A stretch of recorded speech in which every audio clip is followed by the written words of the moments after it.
مامان میخوای نقش بازی کنی؟ شما نقش یه مادر شوهر بدجنس رو داری، مامان منم عروسته. درست. آماده؟ 1 2 3.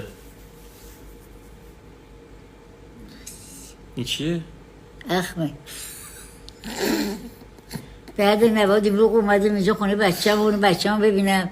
خانم پا شده از خونه همسایه میشینه غیبت من میکنه. آخه درسته؟ شما رو کردم. اصلا کی به شما گفته بیای خونه ما؟ کی گفته بیای خونه ما؟ نیام خونه تو بچه‌م. بیا خونه بچه به من میگه نرو این بر اون بر. منو میذاری تو اتاق تنها بری اونجا میشینی که چی مثلا؟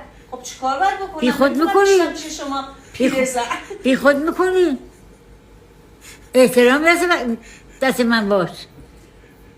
احترام دست خودت دیگردا. ای خدا. چی شد؟ از دست این دیوونه